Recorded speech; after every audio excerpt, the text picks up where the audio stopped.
Hello, everybody. Howdy. Hi. Welcome to, what is this? This is Guitar Hunter Live, episode 120. That's unbelievable. It's kind of amazing when you think about, we started doing these in, 2020. Yeah, it was like that summer of 2020. A lot of us were home. I don't know what you guys were doing.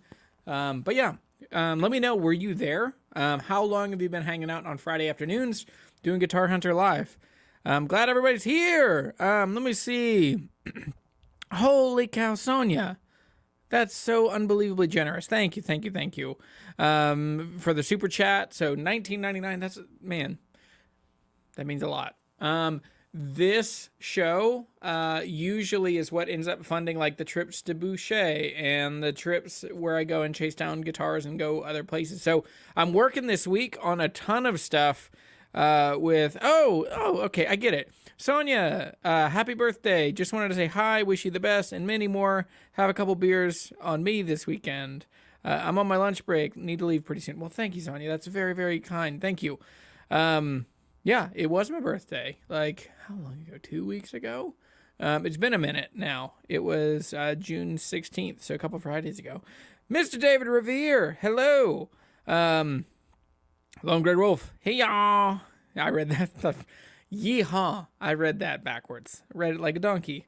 I'm a jackass.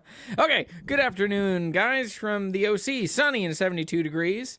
Hey-ho. Mr. Patty Pasta from Ottawa. And Stan Stepp from Minnesota. Meester Martin. Hi, everyone. Thumbs up, folks. Thanks. Alden says, nice hat. Terry, what guitar is that on your... Now, what guitar is that on your lap? Yeah, I didn't actually play it yet. This...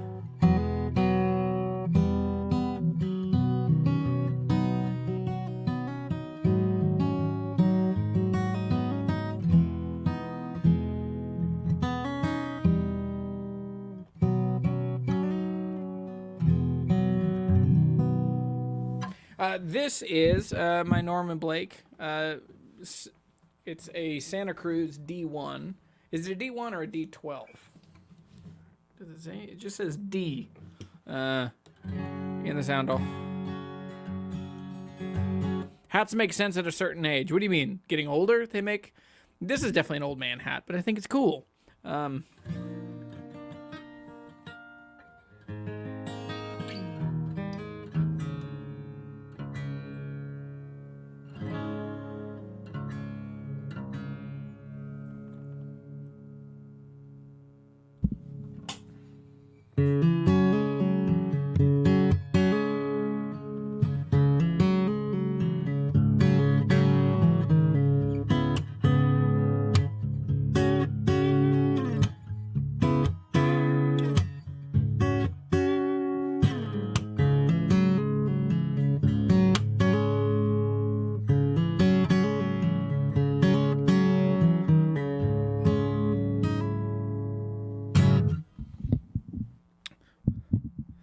Hey-oh, Mr. Ryan Doval. Hey, Ryan, I still owe you some stuff. I owe you from the giveaway a couple weeks ago.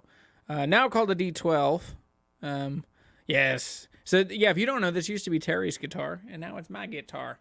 And so that was War of Man. I've been hooked on that. Every now and then I hear my accent on certain words. War of Man.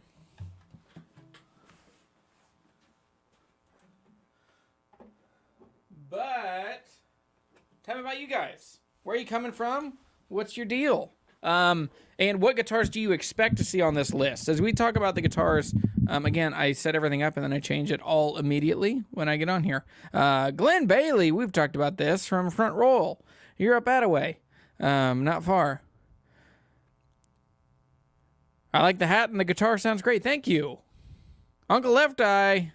Digging that lid, Jer. Thanks, bud. It's a nice telly sitting in the corner. It is. That one. Wait, there's a bunch. But that one in the corner. Yeah, so that's a red. It's one of the new Squire 40th anniversaries. Really cool. We're going to put... I brought it home because I need to put some pickups in it. We're going to sell it in the shop with some of these. The new Cobalt Chrome pickups for Telecasters. They're fun, kind of funky. Almost the Kunifi. Or they're in the Kunifi brand. But I think... We put the Kunifi Strat pickups in one of the Squire 40th anniversaries, and they are the brightest pickups I've ever heard. But yeah. Ooh, okay. Yeah. I want to know what's happening with Furch, more like Taylor's and Martin's in values. Yeah, that's they had a dealer event. I haven't seen any videos from it. I just got an email that they say, "Hey, sorry, we didn't actually send it." Oh, I can I got a little Jane. Do you want to see that?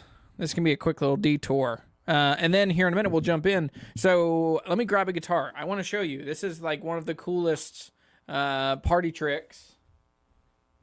It's like a party trick guitar. So, you may have seen this, you may have not, but here is my new Furch.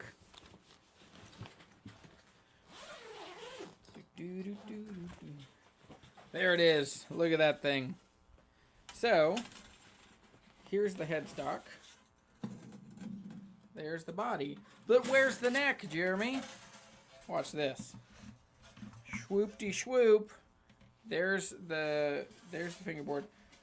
There's so much. There's definitely some coordination that you gotta do on this one. So, you put the headstock. Sorry for all the noise. The headstock has like a locating pin and then 2 other side pins. Then that goes together. Now, here comes the craziness. So you put it in the slot in the front, and then there is, let me zoom in a bit. Then there's this latch.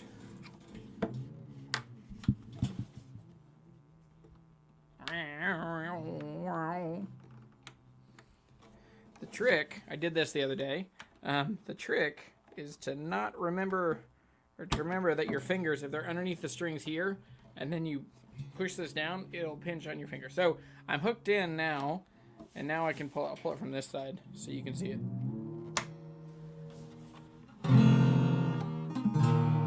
Nope. I forget what tuning it was in. This one, I filmed a video with it. Hey patrons, if you're a patron, you would know about this, but I filmed a video a couple weeks ago, and it's just a little too personal. And I may release it to patrons, or I may just re-film it.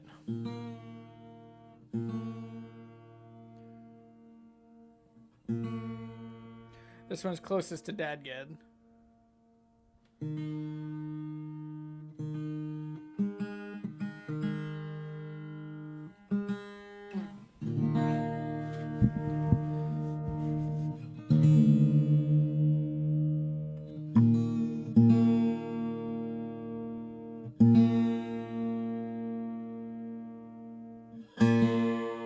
Sorry.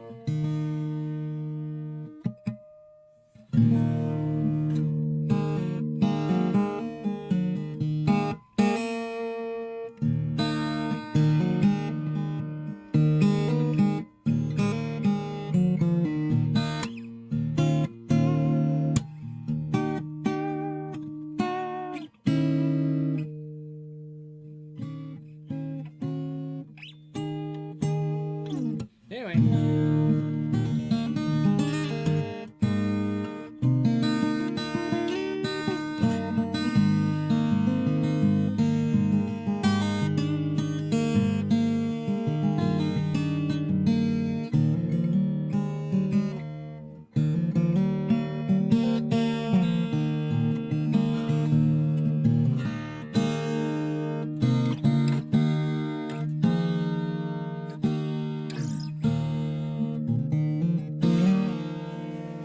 Anyway, so that is the little Jane from Furch. It's an incredibly cool little guitar that it actually sounds really good. That's the biggest thing that these tiny guitars can't do usually is sound good. So lots of bass, sounds good, cool guitar.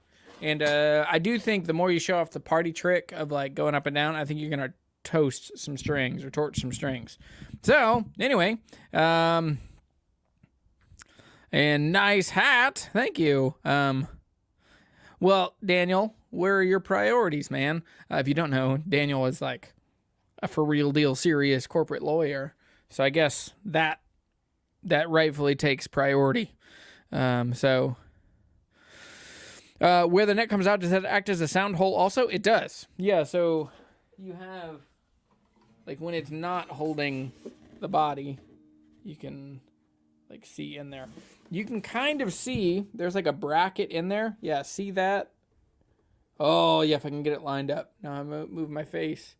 But, yeah, there's a bracket in there, like a padded bracket that holds the neck all the way in there.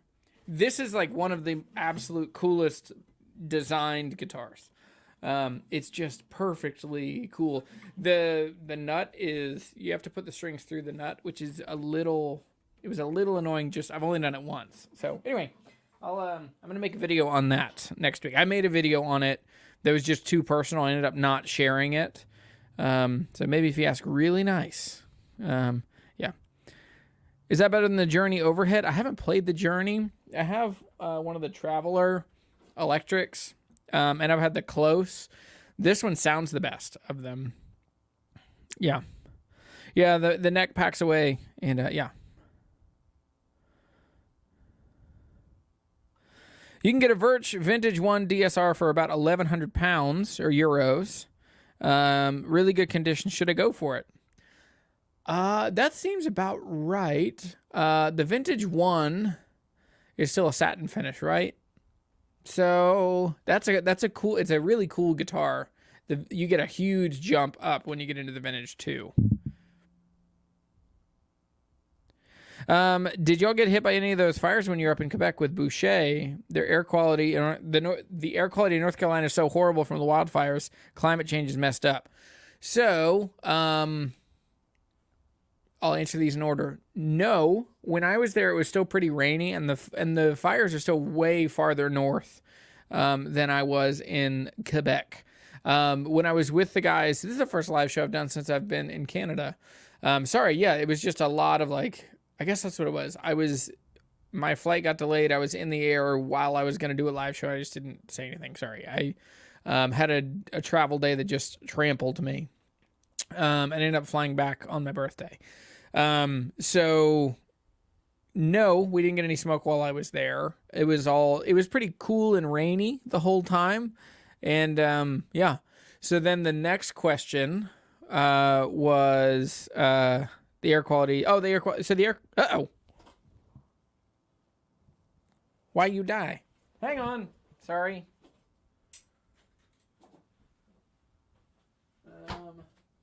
Uh-oh.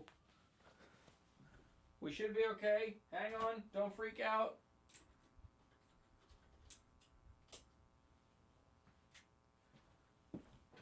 Hey-oh. There we go. Full battery. Okay, we're back. Okay, sorry. Yeah, my battery died. Anyway, okay, answering questions very quickly. Yeah, air quality here is a bit wild. Yesterday was super hazy, and a couple weeks ago when it was really intense, that's when I filmed another video that probably is never going to see the light of day. So, anyway. I grew up in northern Maine. Quebec is such a gorgeous place. Dude, it really is. It's been great. So, yeah, I'm back. All right, sorry about that. How's the guitar shop coming along? The guitar shop is great. If you're ever in the Valley, come hang out. We're at the very tail end of finishing up our new retail space. I know I've been saying that for months, but real progress has been happening the last couple weeks. And then we've got a coffee shop that's now moving into the space that our shop is in. So I've just felt under the gun on work there, and haven't done as much YouTube videos, and also haven't done as much with guitar, either just videos in the shop. So we'll do one as we get closer to moving in. We've got grand ambitions of doing a podcast about what it's like. I mean, is it a stupid idea to buy a guitar shop in 2023? Is it, is it future proof, or is it going to make it the next couple of years? And we've got some things kind of locked in that we feel really good about. Guitar sales have been really up, and then we're also kind of adding some other stuff. So anyway, I love the shop, and it's been really fun. So let us talk. Let's get into it. 15 minutes into the show. Thanks for hanging out. I'm Jeremy. I'm the Guitar Hunter. I'm also Jeremy Sheppard. Guitar Hunter is a bit of a persona. And so in this, that's okay. I keep alluding to this. Basically, I made, well, anyway, it doesn't matter. I'm Jeremy. I'm Jeremy Sheppard. I'm also Jeremy the Guitar Hunter. Guitar Hunter is like a 3% wide but 10-mile deep part of my who I am and what I care about and what I think is important in the world. And guitars are up there. So one of the things I found is as we start looking at into the crystal ball a bit, each year I try to do one of these shows in the summer to kind of figure out, hey, what guitars are coming up next? What things are people going to be paying attention to and caring about? And so I want to get into that a bit. Oh, this is a really good question. We've seen a lot of guitars, but never your pedal board. What you got on there? It's funny. I think it's this weird feedback loop. I'm getting derailed here. I'll get right back to the topic of this video. My pedal board right now is over here. I can't pick it up and show you, but Ernie Ball volume pedal. I've got a Lightspeed that Nick made for me. I've got an MXR micro chorus. That's an excellent single knob chorus. I've got a JHS 3 series delay and then a Hall of Fame mini reverb, all powered by a Strymon Oh-Hey. But yeah, I don't do pedal board stuff that often because I just think my channel, I do a lot of stuff better. Or no, hang on, here's what I really think. I really think that other people do that kind of video a lot better than I do. I love electric guitars, but that's not my, and my YouTube analytics show that if I talk about electric guitars, people don't care as much. I think there's also just way more competition in electric guitars. So I end up talking a lot about acoustic guitars, which is my real primary focus. Oh, this is a good one. This will get us in here. Do you think that the newer Yamaha acoustics will hold their value and possibly rise? I played a few of the higher end models and they were sweet. I think Yamaha has figured out how to fix their problem. I think that lots of people love Yamahas. Red labels have always been a big deal in the last 20 years that I've been in the guitar world. And I think that they have fixed the main problem, which is how high the action gets and how unable you are to reset the neck. And so like the new Yamaha red label reissues, like the FX3 and 5, the FG5, the LL8 and the LL16, all of those, they play great. The LL16 is remarkably good. We have one in the shop and it's my go-to for like, hey, you want to learn how to play guitar? Boom. This is a great guitar. Maybe not learn how to play, but hey, like you're looking at a good guitar. It's got a Fishman passive pickup that actually sounds awesome. I'm not a Fishman guy, but I really like the pickup in those. So, Daniel, thank you. Daniel says, I like your content, whether it's electric, acoustic, or mandolin content. Yeah, I want to do more mandolin stuff. We've talked to Bourgeois. I've got the shirt on today, not a sponsor. Sometimes a sponsor, but not on this. But yeah, I want to do some mandolin stuff and kind of talk about that. I was hanging out with my boy Perry today, who's the best mandolin player I know. And yeah, so... movies and stuff. Hey, Jeremy, I'm a local and bought my first guitar at Hometown, a CD60. That's a great guitar. Just want to say, keep up the great work. I love the videos. Thanks, buddy. That's so good. Come say hi at some point. I'm not going back to the shop today, but I'm normally there Monday through Wednesday, and then I'm there Friday, the first half of the day. The LS16 is amazing. Yeah, great guitar. Yeah, so hang on. We talked about the Philly Guitar Show. Anyway, all right. I'm going to go away from the comments for a bit. If you have a burning question that you want to get my attention, super chats are the way to go. They're easier for me to see. I get notifications when I'm on a different tab down here. But let's get into it. So the tool that I use to figure out what guitars are next, and I've used this for years, and this whole aesthetic today, it's a very funky 60s, 70s, although that's not 25 years ago. Good Lord, 27 or 25 years ago is, 1997? Oh, crazy. But, okay, so, gear is cyclical. If you don't believe me, listen to Greta Van Fleet. Like, they are straight up just kind of I don't want to say regurgitation. They're definitely, like, inspired, but a cool example. Anyway, there's a lot to be said about Greta Van Fleet.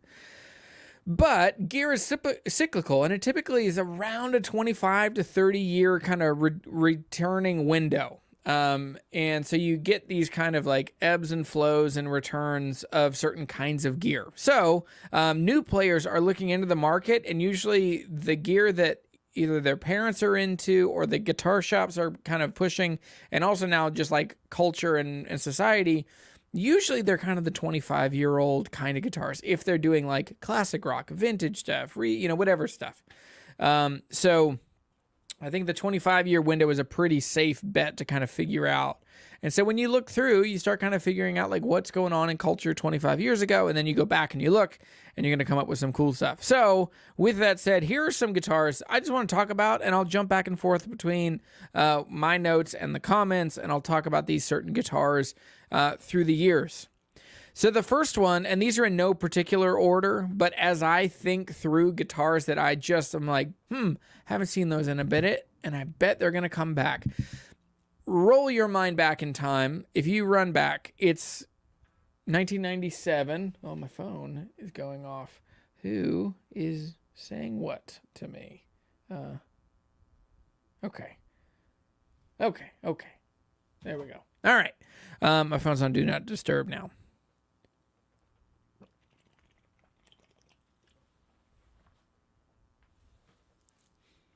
If you think back to the late 90s, 25 years ago. Now, this is fun because this is when the internet, we're just now getting to where the internet is about 25 years old. And you can go, if you ever use the tool, the Wayback Machine, you can go back and look at these websites, and you can see like Gibson started their website in 1997. Actually, it was 98. And it's awful. But as you go through, you'll start seeing what guitars were popular, what music was popular, what people were listening to, and what people were playing that was like the cutting edge new music. So as I start running through that, I start kind of thinking certain guitars are popping up, and I'm starting to see these more. I still scan reverb. I don't use reverb, but I still use it for the price guide, and I look and see what people are selling and what's coming up.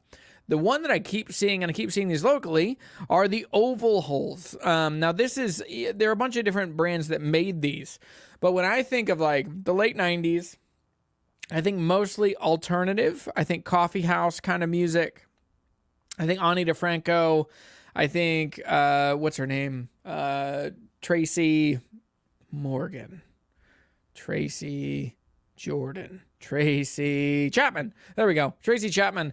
And now she didn't necessarily play one of these oval holes, but when I think of this kind of guitar, it's a thinner body, it's an oval hole, it's these like kind of alternative Goo Goo Dolls, the Verve, they all kind of played this kind of guitar. Thinner body, a piezo pickup, or a transducer, and it was really quacky and spanky.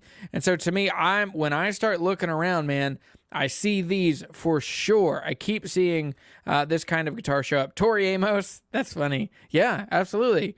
That kind of guitar, Tracy Lords, maybe. Yeah, I keep seeing this kind of guitar popping up, and they're not that expensive. They're $500 to $700, and they're usually laminate back and sides, but they still are cool and they're unique. And I think that these are going to come back around. Acoustic guitar music is definitely in a lull. If it's not like flat picking bluegrass, old timey roots, it's chilling out. We're in a more electric season and a more synthy season. I wonder, I missed it. I was a kid in the 80s. Like I was literally born in 87. So I missed most of the 80s. So what I wonder is, as guitar retailers, as people that like music and acoustic guitars, what did you do during the 80s? And yeah, like in the 80s when it was just really like mostly synthesizer music and acoustic guitar stuff was going away. So for me, I think that the oval holes, I think they're definitely coming back, and they're a cool thing. Yeah. So there's all kinds of stuff that got tweaky and modified in the 80s and 90s. And so what I think, you're starting to get these little pockets of certain kind of cult classics that are now becoming more desirable for a lot of people. Now, the other one is like Strat Plus. I mean, look at this thing. This thing is straight up, like this could have been released in 2020, 2021 in an American Pro 2. I mean, they even redid this kind of burst. Now, they didn't have the lay sensor pickups. They had the V-Mod 2 pickups, but this is an amazing, like, a Strat that is moving forward and is less bound by the boat anchor of tradition and reissue, I think that this kind of thing is definitely on the rise, coming back. I think American Strats are super cool. Yes, good point. Some of the Martin J40s have oval holes. Yep. Late 1950s, 1960s were coffee shop guitars. That's true. I'm talking about second wave coffee shops. I'm talking about like Friends. Like, what's a guitar that you would see on the TV show Friends? Pointy electrics were the rage. They're definitely coming back. I didn't put any on this list, but yeah. So Strat Pluses are coming back. They died off. You could get them, 5 years ago. I remember having a couple of these, and you could barely get $1,000 for them. No, who am I kidding? I think I got like 800 and thought it was like the best day of my life. But yeah, so I think other guitars that in my mind are still like coming back are late 90s, early 2000s. You're starting to get people knowing that Tacomas are really cool guitars. And so all of these, they're kind of I've never thought about this, but I think they're kind of a poor man's McPherson. They're cool. They're American made. They're unique. They have a weird sound hole. They sound really interesting. They have cool pickups.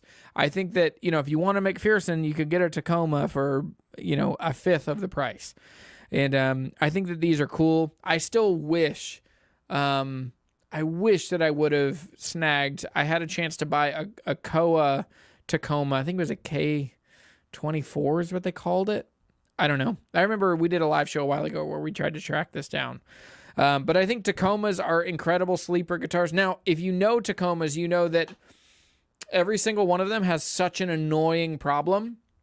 Not every single one, but a high percentage of them. If they have a clear coat finish, the finish bubbles up off of the wood and it lifts off, and you get these like big, like translucent, kind of gross, like bubbles in your guitar. And yeah. Ryan, hey buddy, glad you're here. Ryan Byrne.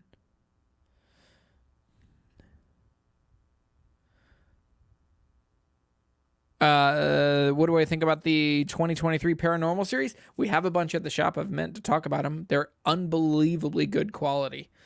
We have some of the Toronados. We have a Sunburst one, and we have like a metallic teal. They're both unbelievably good. We just got an Esquire. Yeah, there's some really cool stuff in there. Yeah, Tacomas are interesting, and yeah.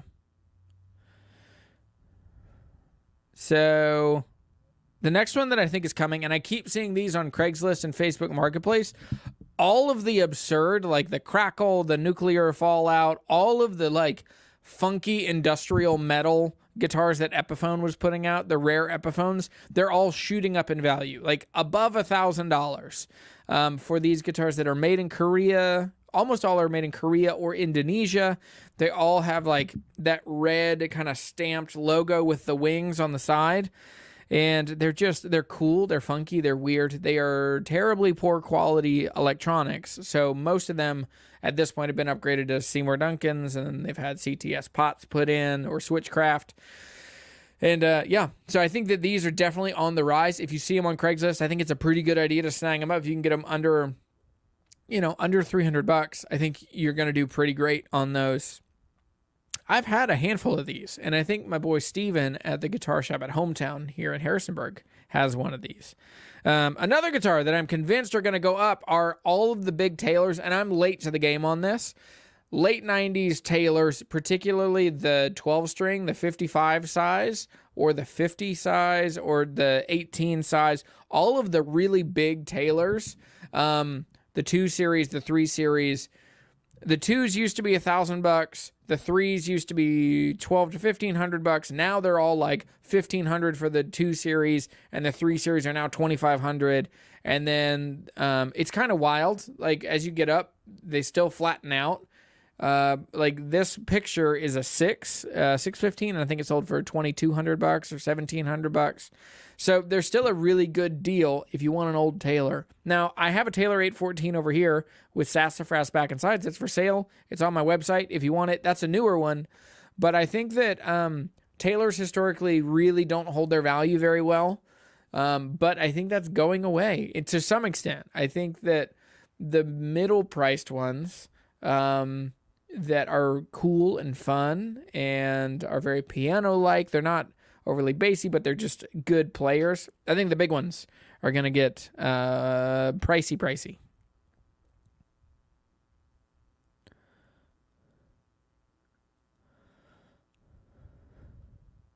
Todd Clark says, what are your thoughts on the Martin Modern Deluxe series with the VTS Torrified tops, particularly the 0018, compared to, say, the Martin Standard models? Worth the extra cost? Yes, they're absolutely worth the extra cost. My take on those is that I think Martin has had it with people going to boutique builders over staying with Martin. I think that the Standard line is fine, but I think people have wanted something that's prettier, more modern, like some innovation, some cool stuff. And so I think the Modern Deluxe, Daniel has one, or he had a Modern Deluxe 18 that I thought was just wonderful. The necks are a bit skinny for me, but that's kind of preference. But they're beautifully articulate guitars. They're really well made. The VTS is a great addition to pretty much any guitar.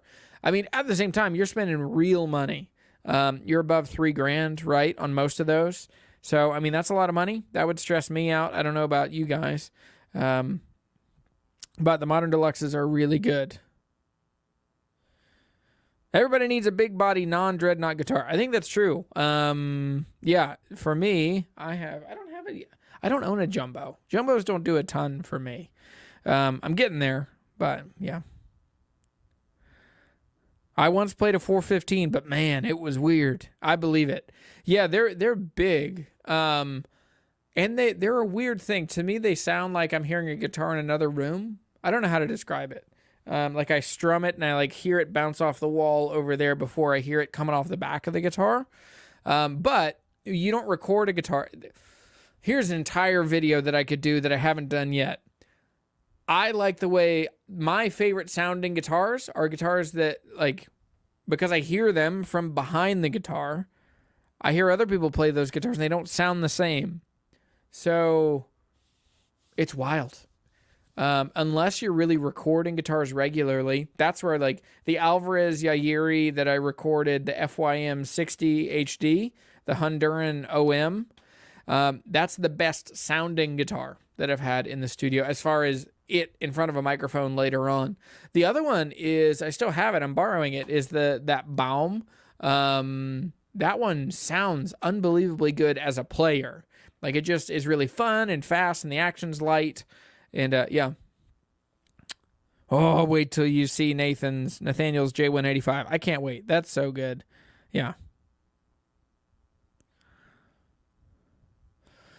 Hey, Jeremy.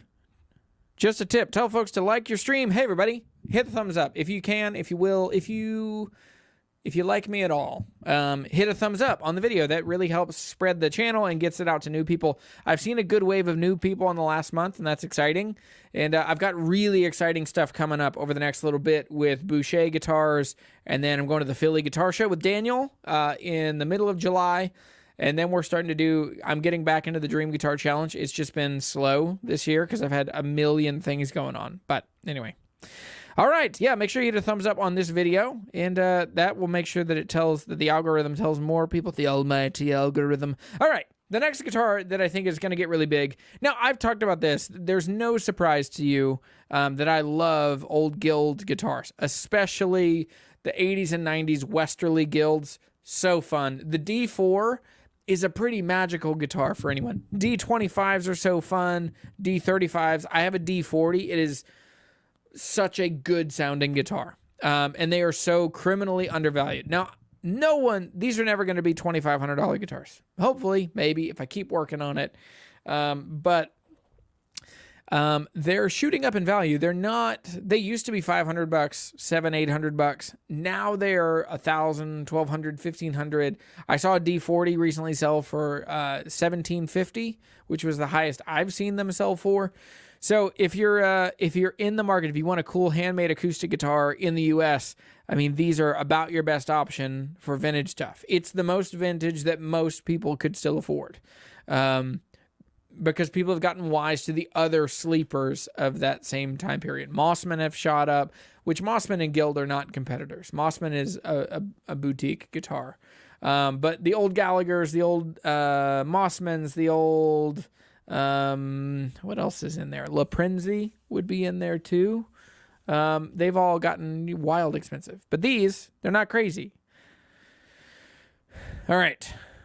Another one that I think is coming back. I think that if you cannot get around to the late 80s pop music being shreddy, and I think that Peavey Wolfgangs, I continue to see them. A few years ago, I had a purple one. It wasn't a locking trim, but I had a hardtail that I could not believe I couldn't get more than $1,200 for it. It was purple. It was a quilted top. It was so unbelievably fast and shreddy. Had the oiled neck. These guitars, I am convinced that these are going to shoot up in value and they're going to become unobtainium because they're American made. They are directly connected to Eddie Van Halen. Because you have this like Peavey and Eddie Van Halen, and then Eddie Van Halen left and he went to Fender, and then Fender started making these guitars and these amps. And it's interesting, like Fender makes a Peavey in the 5150, and then Peavey kind of kept on with that Eddie Van Halen in the 6505. But I think, and what's the other one? What was the one with the 6L6s? 606? Nope, that wouldn't be it. But anyway, these are shreddy and fun, and they're still like $1,400 to $1,600. But I'm convinced that in the next couple of years, as more and more, as I've seen young guitar players come into the guitar world, they're going in one of two very specific directions. They are young women that are playing punk rock and alternative. Okay, maybe three directions.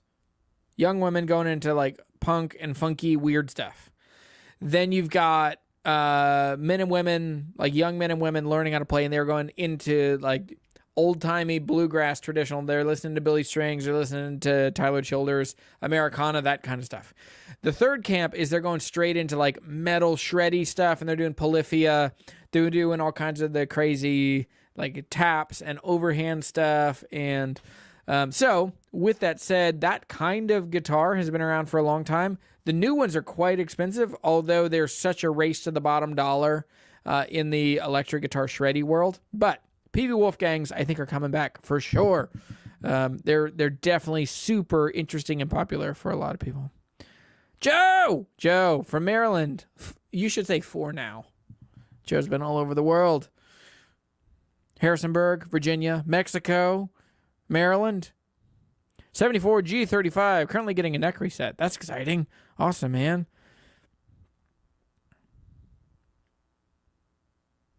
All right, old Brie loves are probably still flying under the radar for now. Yes, absolutely, which is probably my moment.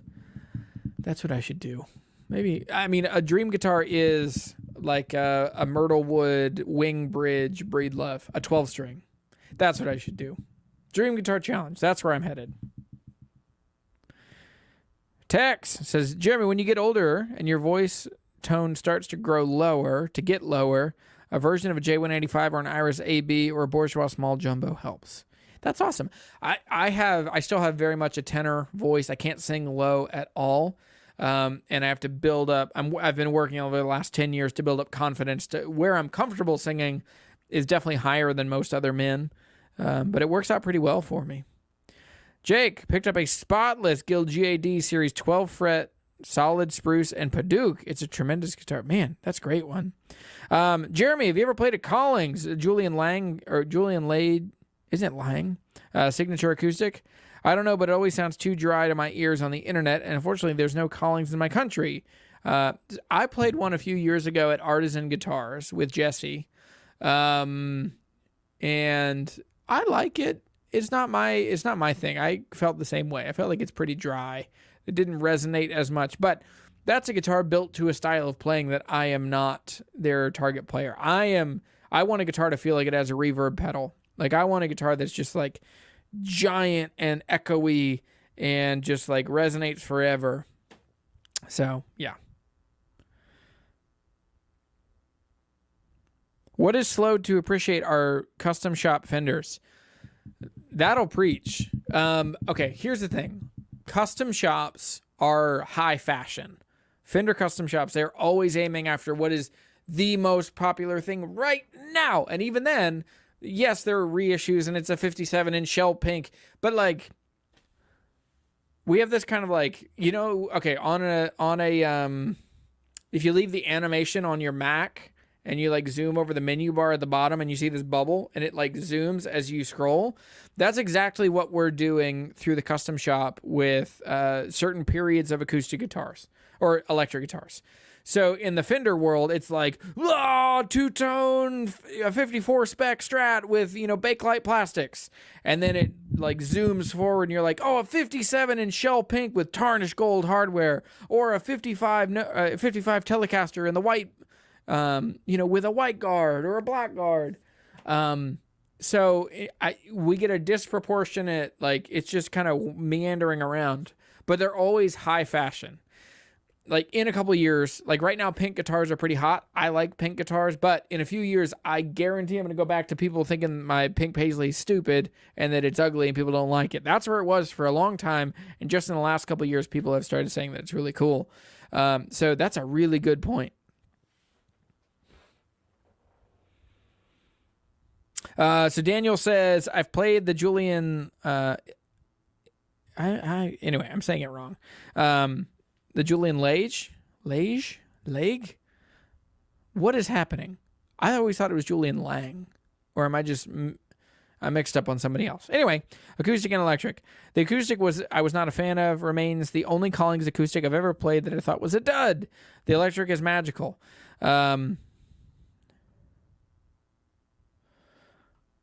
Every other Collings instrument I've played is otherwise basically perfect. Me too. I think that no one makes guitars more consistently than Collings. And they've now, like, they're a giant thing. But I really love Collings guitars. I want to own, like, a D1A or a D1T. Both are so good. Oh, very proud of myself. Today, Chris, my boss at the guitar shop, was listening to, it was on the Alvarez Guitars channel. It was their FYM 60. No, it was the DYM 60. So their Honduran Dread against Collings D1T against a prototype of the new Masterworks Alvarez mahogany and spruce top. And Chris was listening to it with his computer turned away. He's like, which one is this? And I listened to it and I was like, that one's got a very... like full bassy low end. That's the Collings. And then the next one, I was like, that one doesn't have that like tennis ball whoppy thing. That's the Yari. And then the third one, it was very obvious. I was like, it's like just not as shimmery, not as bassy. That's the Masterworks. And then I went through the fingerstyle and I was like, was I right? He's like, unbelievably right. So nailed it. Got it. Yeah. Rich has one. Rich has a D1H. What's your favorite PRS SE acoustic? The A60E. We just got one in the shop. It's the zero coat back and sides. It's great. It's a very like full, warm sounding thing. I mean, the PRS acoustics, they're definitely aiming at people that are coming from electric guitars into acoustic guitars, where I'm usually the other way around. I want an electric guitar with a big neck. Like a Frank Brothers has a Martin D18 neck or a D28 neck. And yeah. Ross, hi Jeremy, I own a Taylor 410, no longer produced. Any idea what it'd be worth? 25 years old. That's I don't know if you just jumped in. That's literally one of the guitars I talked about maybe 15, 20 minutes ago. I think that they're all getting up there. So that's like 2,000 to 2,500. Check out the Reverb sales, but I just talked about that one a little bit ago. Guitar Squatch says, I've noticed old Japanese Epiphone acoustics are going up. They used to be cheap until the Yamahas went up too much, and now the Epis are going up. Alvarez are now the cheapies. Yeah, I mean, thankfully we're on this like upward trend of like all acoustic guitars are better than they were 25 years ago. But we have nostalgia around the ones that we grew up with. So if you're playing and you look back and you're like, oh, it's so cheap, or people need to be frugal and so they're getting, the cheaper guitars. The Blue Label Japanese Epiphones, although they sound bad, play hard, they look cool, they're all shooting up in value. $500 to $1,000. People are asking some crazy prices. But yeah. Yeah. Thank you. Rich likes the hat. Thanks, buddy. I like this hat too. Usually it's pretty hot, but the air conditioner's going and it's cold on my head, so I figured I could wear a wool hat. All right. So, Here's another one. This one is, okay, this is like 30 years. But Smith Strats. Now, if you don't know, look at this thing and tell me what you notice. There's one volume, one tone, and then an input jack. Output jack? Output jack. And there's nothing on the top of the guitar. Now, the other thing with this is that this guitar also has a different style bridge. And so the bridge on these is like they were only made in 83. And so this is a Smith Strat. It's just a weird specky. It's kind of like a burst of innovation in the standard Stratocaster that just didn't quite work out, and they had to kind of double back and then go into another direction into the Fullerton style stuff. But this is a very cool early FDIC, right? FMIC. When was that? FMIC was early 80s, right? I forget. But so this one it's a cool specky. Now, these have been cool. These have been a cult classic. People have, a small group of people have really cared about these from the beginning. Sorry, moved my chair.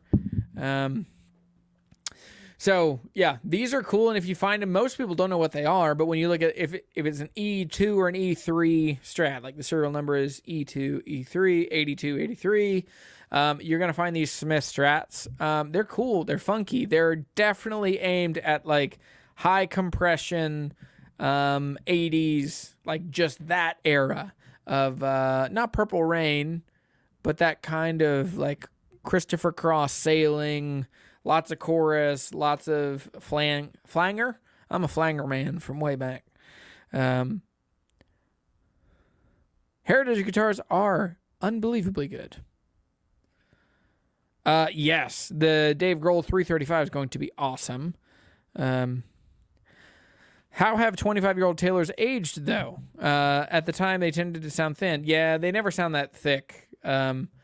They age well, but they sound like their time. But for a lot of people, that it was the sound of praise and worship music. It was the sound of a lot of alternative. Like, to me, a Taylor playing like World I've Known by Collective Soul or Gray Street, although, yeah, that was a Taylor, right? Hang on. Yeah, that was before Rock Bridge. Dave Matthews played a lot of Taylors. He had like he had like a 914 for a long time. Look at this. Carlo just got a 70s Epiphone NV296 with an oval hole. I knew it. The Guild G37s are also really getting big. Wow, there's another square shaped guitar. Looks cool. Yeah, that one is Barnwood. That one is a rubber bridge. And yeah. Yep. Gray Street is a Taylor 12 and a 914. Yep. All right, I've only got two more guitars. Another guitar that I really am convinced are going to shoot up in value, and they are unbelievably good. We had one show up in the shop, and that's kind of what started some of this idea. The Gibson CL. Now, this is not a songwriter. It looks like a songwriter. This is before the songwriter. These are made in the mid-90s until the late, I think 98 is when they brought out the songwriter. But this is a laminate back and sides. It has no braces on the back. It's very Guild in just its general vibe. It's like a D4. There's no braces on the back of the guitar. It's a bent back or like a steamed back. But this thing is modern and beautiful and articulate and punchy and really clear sounding. It's the perfect kind of singer-songwriter guitar. I offered to buy this guitar. I was like, I want to own this. What do you want for it? And they wouldn't sell it because it's like an old family guitar. But it immediately made me kind of jump and look. I'm like, oh, these are like $1,400. Put a pin in that. Probably. I feel confident that number, but I feel I'm waning in the confidence as I say it out loud. But the very last guitar that I think is definitely coming for all of us, and these have been, again, kind of a cult classic, but they are cool. I think another guitar that's going to continue to rise in value are Les Paul Studios, particularly the white ones. I mean, the white ones have always been more expensive, but if you look at the black on black, if you look at, I mean, that's like the AFI, the Jade kind of signature. But Gibson Les Paul Studios without a maple cap, They have always kind of held their value around $750, like $650 to $750, up to $900 or so. I think that these in the brown cases with the pink interiors, these are going to shoot up. I mean, they're gonna be $1,200, $1,500. They're cool guitars, and they definitely have a rock and roll vibe to them. They sound really good. They don't stay in tune very well, but no Les Paul stays in tune very well. The G string mainly. But yeah, so what do you guys think about that? I'll come back over here to the comments, and that's all I've got. We'll do Q&A for 8 more minutes. And yeah. What do you think about the D0016 SGT? Love it. It's my favorite Martin I've owned. I had one. I shouldn't have sold it. Mine had Waverleys. It set me on the course of really loving slot head 000 guitars. So 000 is the size of the body. The 16 is the model. So the model would be mahogany back and sides with a spruce top. The S means slot. And so that means slot headstock, and with slot headstock usually is a 12 fret, almost always is a 12 fret. GT stands for gloss top. So cool guitars. Some of them have the pretty dorky Goto closed gear tuners, and they're just kind of clunky, and they make the guitar a bit neck heavy. I played one of these. I did like a weekend music festival in college, and people kept saying like, it's so cool that you put steel strings on your classical. And I was like, no, it's actually, it's a 12 fret. And in the 1930s, Martin, and I couldn't help myself. I couldn't resist the bait. But mahogany top, Taylor models don't sound like Taylors. That's kind of a compliment. The old cedar topped mahogany grand auditoriums were amazing. Amen. Yes, and amen. I think the 714 with a cedar top and a rosewood back and sides is amazing. I have a Furch back here that's the same thing, but this guitar is so zingy and bright. That's why you can see I've got the, what's that thing called? I will never get this right. It is called it's this thing. It's the Dr. Tone Traveler. There it is. This thing. So I've got the Tone Traveler by Dr. Herringbone back here. Can you hear that?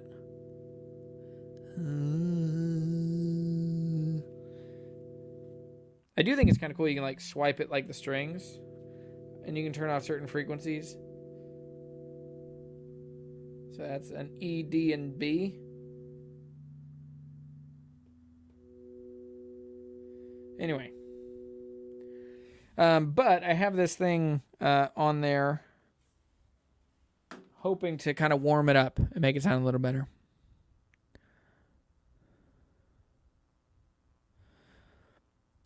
Gibson acoustics are so hit or miss. It's true. I don't agree with that, to the sentiment that everybody's like, try every single one, and they might be like, pretty much every J45 I've played is pretty magical. A lot of J200s are really great, and some are kind of... Apparently, I should have held on to my early 2000s Taylor 310 with crazy bear clawing and a little longer. It sounded awful, but I could have made more than the $200. Oh. Yeah. Sorry, buddy. Carlo, I just traded my Gibson Songbird. That was the higher end model of these guitars. Okay, cool. Raymond, what do you think about the new Yamaha FG9? Nice hat. Greetings from Holland. The FG9 is a magical guitar. Yamaha acoustics, they've really put a lot of energy and effort. I mean, that's what, when you start seeing like, a multi-billion-dollar company that already has a 50-year background or 70-year background in acoustic instruments is now putting more money into their budget, it can only turn into really good things. Oh, I have this. As I feel my voice fading.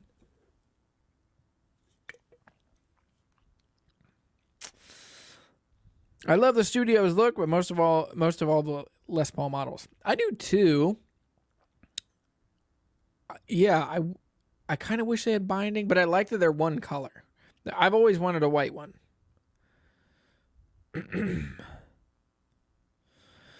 Sam Vecchio says, happy 4th of July, Jeremy, and the Guitar Hunter community. Absolutely. Thanks, man. Happy 4th of July.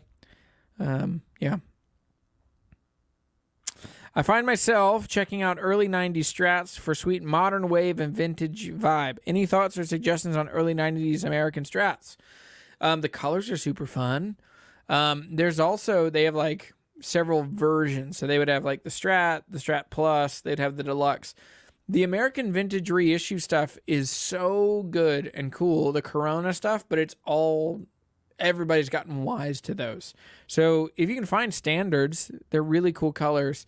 The pickups are all worth changing to me. Yeah. Is the Tone Traveler basically a digital tone right? I believe so. I haven't used the tone right very much.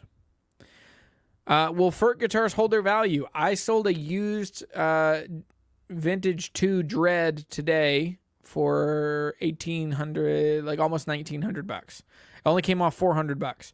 I think for right now, more people want Furch than there are Furchs to be had. And maybe that will switch in the last 6 months or so. Furch has had a lot more guitars coming into the country. Now they have some backstock in Nashville. But Furchs are unbelievably good quality. If you like Taylors, Furch is a better Taylor. And people have told me not to say that. I got someone sent me an email that was like, I don't want you to lose a deal with Taylor because you talking about Furch. And that's not happened. Taylor has not ever, I've never talked to them. Maybe I have, but nothing meaningful. And even if they did, brands don't get to change what I say.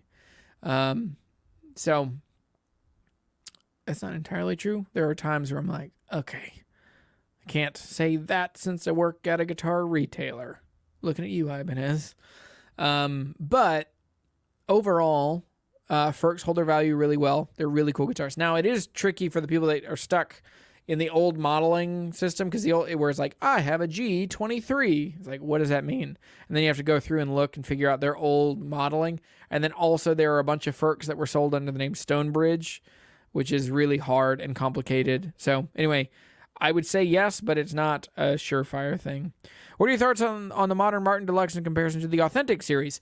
Totally different audiences. The Martin Modern Deluxe are the coolest guitar, the best guitar that Martin can make now if they take themselves a little less reverently for their history.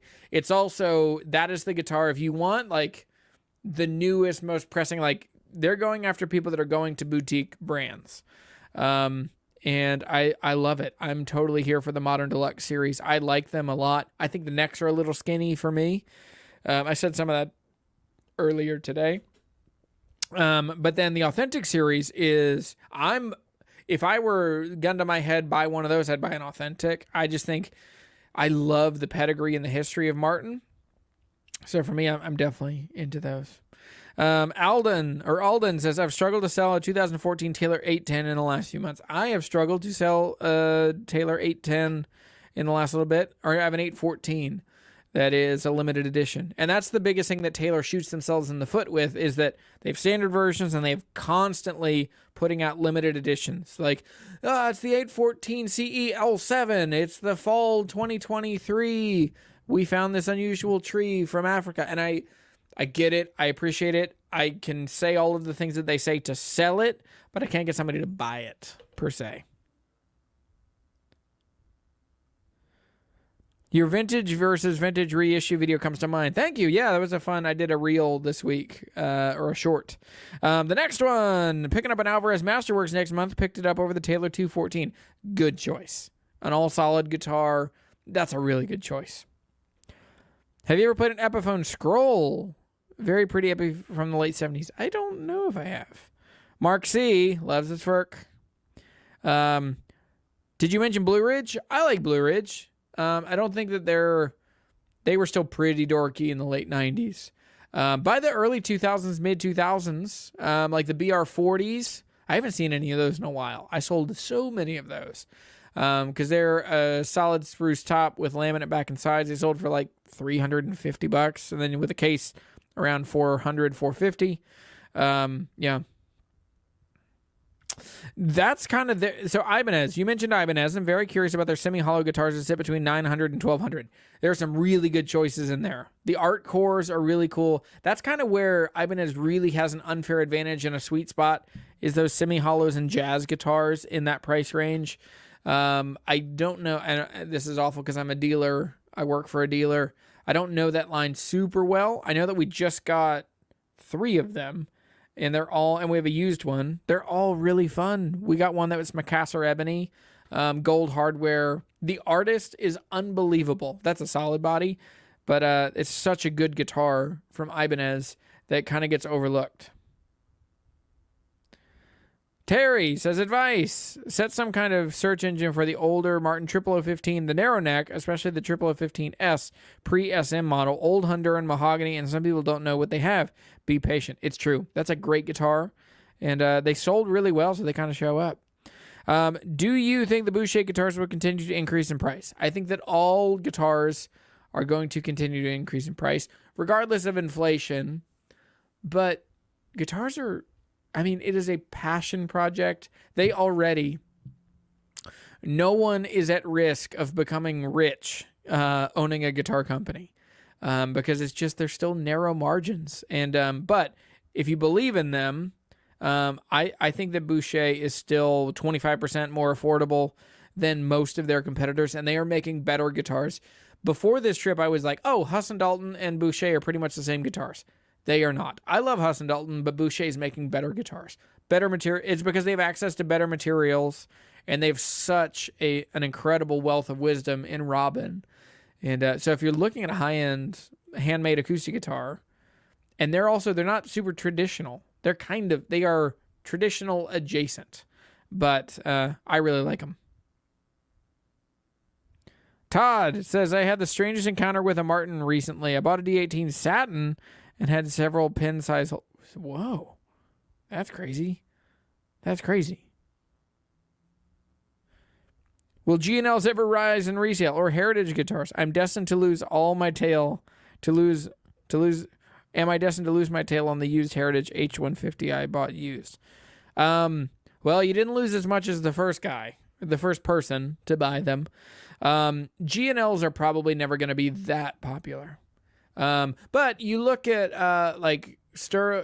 Ernie Ball is just now, like, people are just now catching on, like, oh, these are cool and they're great and they're as good as like the Music Man stuff. So maybe it's coming for G&L, but G&L always has like a pocket protector vibe. Like, it's a better thing, but it's not rock and roll. They're not cool.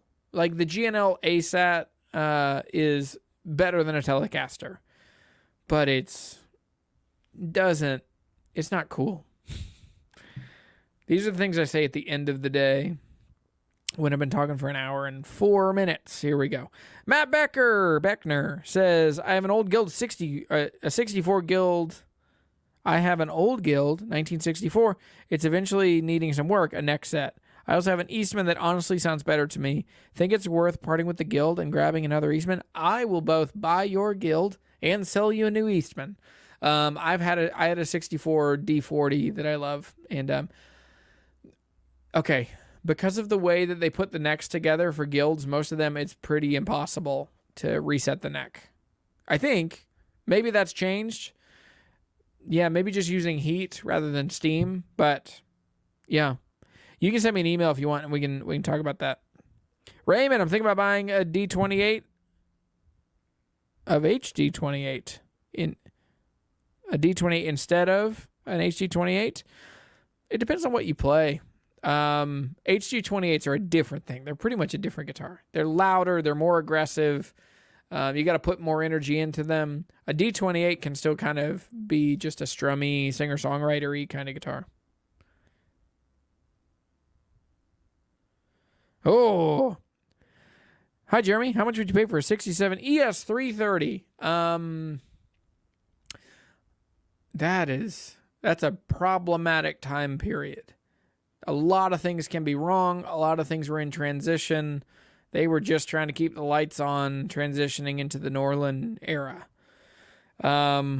I don't know. I mean, my like total guess would be 2,500 to 3,500, but that's a total like wild swing. I'm right about G&O. Good. I'm sure somebody, like Chris, if Chris watches this from hometown, he's going to be bummed. Sweetwater fixed the issue, no problems. Thanks for the high-five pickup review. Looking to add one to my new D18 when it comes out. That's awesome. I have heard from a reliable source that the new Alvarez Yairis are all going to have the hi-fis instead of the VTC. I think it's also because of the bridge plate that Yairi uses. They can't do the anthems. I think the bridge plates are too small.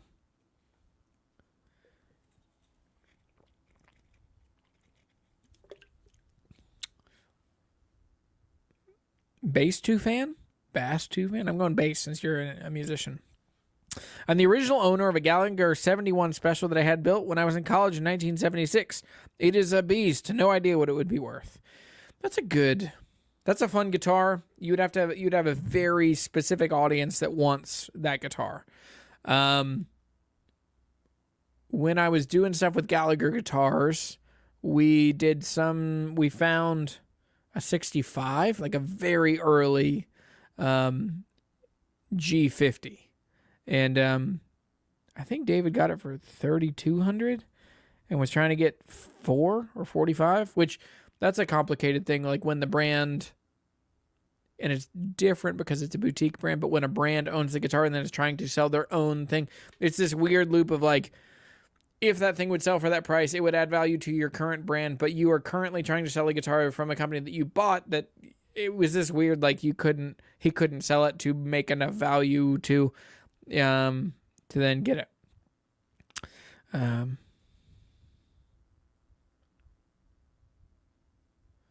Hey-o!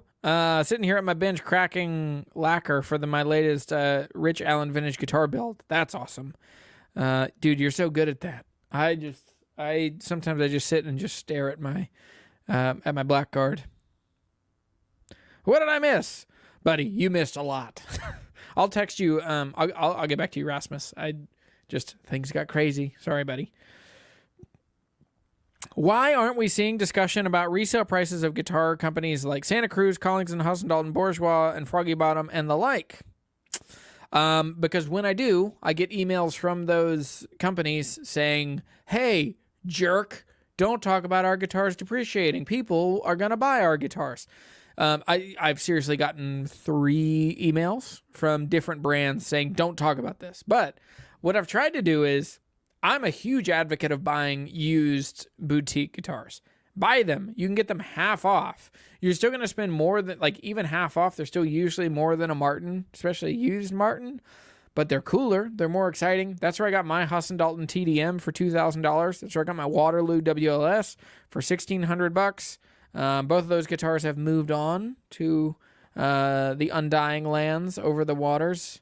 I'm reading Lord of the Rings, so there's probably going to be some Lord of the Rings. I'm in the 2 towers right now, but yeah.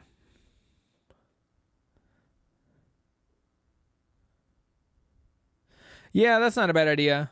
Terry says I'd ask Carter Vintage about that old Gallagher. They do okay. Yeah, George has done okay with selling some old Gallaghers at Groon. Yeah. My short experience with Blue Ridge is that a similar shape Tonewood Eastman has a better price point. Yeah, for sure. That's what I thought Eastman was for a long time. I thought they were just a better Blue Ridge, but I realized they're an entirely different and better thing. We picked up a couple this week that are just remarkably good. So, all right. Well, we're coming to the end. Last set of questions. I have a set of vintage Maxon XL Strat pickups from a lawsuit-era Japanese Strat. Somebody told me these have a big following, but I can't find any when I search. Ever heard about these? I've heard of them. I don't know enough. I only know enough to be like vaguely, not even dangerous. I know enough to be unhelpful. I would bet you could find a Facebook group. When in doubt, there's a group of people arguing about whether these are good or not on Facebook. That would be where I would head. But All right. I think that's about all I got. This has been a really fun live show. I'm sorry for the 2-week gap, and I'm even more sorry that I didn't give you guys a heads up that I wasn't going to do a live show. It is the goal that most Fridays we'll do a live show here. This has been episode 120. Quick updates. Make sure you hit a thumbs up on this video. Make sure you're subscribed. If you're not, there's merch and there are links in the description down below. There are t-shirts, there are hats, there are guitars for sale. I'm selling a bunch of guitars. Also, a lot of things are going to change. June will be slow for videos. I just need a break. I've run out of creative things to say about guitars, and it's going to be a little slower. During that time, I'm going to work behind the scenes a lot to build up. We're working on a new course. We're working on a revised version of the buyer's guide. And then we're also going to launch some stuff coming into the fall. My assistant, Caitlin, has been amazing. So thanks to her for all of her hard work, helping kind of keep the wheels on this thing as I've been the busiest I've ever been in my lifetime. So thank you guys for your support. And guys, men, women, all of you, thank you for your kindness, for your friendship, for the community that we've built together. And yeah, it is my goal to do this for the rest of my life. So thanks, everybody, and I'll see you later. Hasta luego. Bye.